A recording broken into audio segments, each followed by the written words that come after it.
Alright guys, what I got for you today is going to make you very upset, but it's something that you need to know. And before we get going, if you guys haven't got one of these yet, it's an emergency sleeping bag. It could save your life. Extremely small, lightweight, you can put it in your car. I'm friends with the owner. I've tested it out in cold conditions. Works amazing. You could be in a car, run out of gas, get in a wreck in the middle of winter. You simply slide into this thing, and no joke, it could save your life. It reflects, it uses NASA technology, reflects your body heat. They're super inexpensive and made very, very well. Amazing deals for our community. Link down in the description and pinned comment. Definitely a perfect time to pick one up. Make sure you got one in your car, your bag, and it also makes an amazing gift that people don't think about getting for themselves. Back onto the Muslim stuff. So I don't know if you've heard about this, but guess who's patrolling New York City and probably a city near you soon? Now this is crazy. It's called Muslim Community Patrol and Services. Check this out. Residents in New York say they're alarmed after seeing Muslim community patrols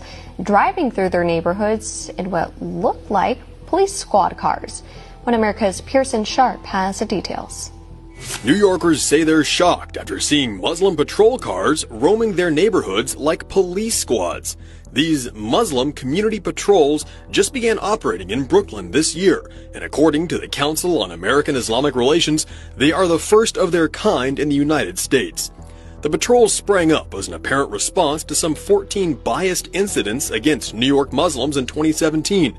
Actually, a rather low number, considering there's over 8.6 million people living in the city. According to the group's vice president, Noor Rabah, the group currently has 30 members, but plans on rapidly expanding to cover the entire city. He describes the Muslim patrols like a neighborhood watch, but on steroids, with members dressed like police officers and driving cars identical to police squad cars. Residents say they're uncomfortable with the patrols, which they describe as being similar to Sharia police. Others have raised doubts about the purpose of the patrols, saying New York's police department is already very diverse, and their only job is to patrol the city streets and protect people from harassment or crime. So why does there need to be a Muslim group tasked with the same job as the police? Even other Muslims have raised questions about the need for the patrols, with residents expressing fears this is just another form of Sharia law enforcement. Similar groups can already be seen in other major European cities in Denmark, Germany, France, Sweden, and Britain. These patrols have been going on for years, and a CNN report caught Muslims from a patrol in London harassing residents. In Whitechapel, one man can be heard insulting a gay man, calling him offensive names and telling him he wasn't welcome in a Muslim area. Others denounce residents for drinking, claiming this is a Muslim area and alcohol is not permitted. They also harassed a woman as she was crossing the street, warning her that her short skirt was not allowed in Muslim areas. And now, with the arrival of these Muslim patrols to New York City, Americans are becoming worried they'll fall under the same harassment for not following Islamic practices. Pearson Sharp, One America News. Did I not tell you this was happening and going to happen in a city near you? So people are saying that this is illegal because they're impersonating NYPD cops. And I'll tell you the illegal part here in just a second. Now, what they're stating is they're unarmed and they're just trying to be the eyes and ears of the NYPD. But when you look at what they're doing in other cities that they've been doing it for a little bit longer, not exactly what's going on. So get this, according to the NYPD, their police cars and their uniforms and whatever cannot impersonate a real NYPD patrol car. That's the problem. They're buying up all the Ford Taurus white cars, which is basically the same cars, and they're putting the emblems exactly the same way as an NYPD car with the blue stripe, the badge. You guys tell me, does it look the same? I mean, I'm looking at a white car, Ford Taurus, same blue stripes, same blue lettering on the same door with a big badge emblem right in front of it. You see this from not even 50, 60 yards away, you're gonna think that you're looking at a police car, right? You think they're impersonating a police car? This guy goes into the impersonation in detail. Check this out. Let's take a look at the cars and the patches worn by their officers. Here is just one of the Muslim community patrol cars roaming the streets of the Big Apple. Just below is a picture of an NYPD police car. You can see the striking similarities. Both are Ford Tauruses. Both are white. Both have blue decal with similar lettering and emblem placements. Even the patches worn by Muslim Community Patrol officers are similar in design, color, and the graphics of NYPD patches. Take a look at this center graphic. Other than some slight color and shading distinctions, the two are identical. Currently, there are 3 Muslim Community Patrol cars on the streets of New York City.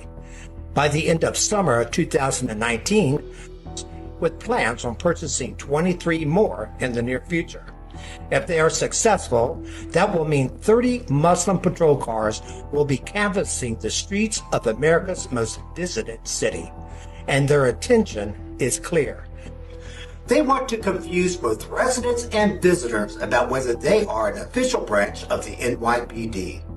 This was made obviously clear when organizers known as the Muslim Community Patrol and Services took this photo. Yeah, it looks like they're trying to copycat who's really in charge. So people are confused. They look the part. They're driving. They're permitted to look the same way as NYPD, so they must have some kind of official enforcement. NYC, if that's not enough, guys, watch this. NYC Police Department is now educating the public on how to properly wear a hijab. I think I don't speak the language, so a hijab.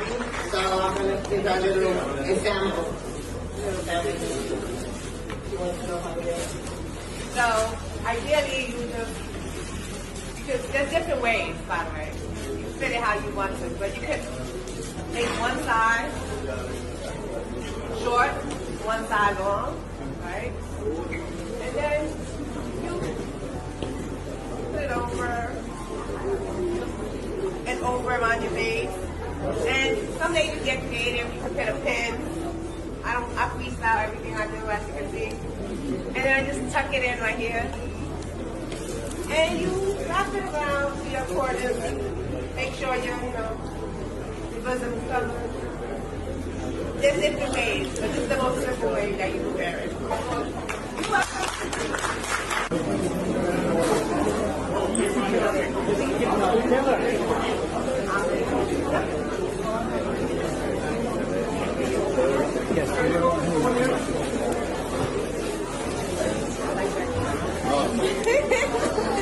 Folks, you cannot make this stuff up. I guarantee you, people are sleepwalking on what's going on here. Everyone's gonna wake up one day and realize that they can't backtrack. They just walked right into this and let everything happen. And if you wanna wear a certain thing, if you wanna believe in a different religion, if you wanna be gay or straight, not permitted. The weird thing is I'm pretty sure the people that like that freedom of doing and being whoever they wanna be is the ones that voted them in. I don't know. You tell me. And just to wrap this up, New York City is not the only place. We already know Michigan's done for. How about Texas? Came across this. This was really interesting. The state of Texas has given over $13 million in federal and state funds to mosques and groups aligned with Islamist movements like Hamas, Muslim Brotherhood, and other hostile foreign regimes. How is that possible? How is it possible? I can answer that question for you.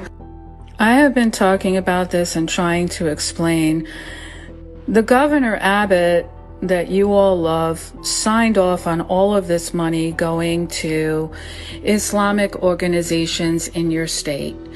Hundreds and thousands, and in some cases, millions of dollars were granted to these Muslim communities.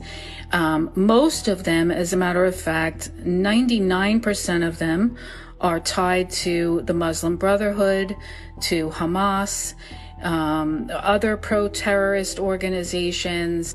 And I'm not just going after Governor Abbott because he's one of many, red and blue, taking advantage of us, lying to us. He insisted he banned Sharia law, right? You all saw that. Anyway, pretty darn interesting, right? Most concerning thing I'm seeing here is the new patrol cars on the streets of some of our biggest cities are not who you think they are or who they should be. This was definitely something that everyone needs to be aware of. Please share this out. Make sure people know what's going on before it's too late. I feel like we're all just walking right into the pit. And also, we're heading into winter. We're gonna have power outages. There's gonna be car wrecks on the road. Make sure you at least have one of these things in your glove box, in your backpack. Buy them for gifts for other people. They're a very inexpensive prep to have on hand. For the day when you need it, you're gonna be very happy you did. Inexpensive, precautionary, you can't afford not to have it. Please subscribe if you haven't subscribed, because I got a lot more coming down the pipe that you guys are gonna need to know. Keep prepping, keep learning, keep doing. We'll see you on the next one.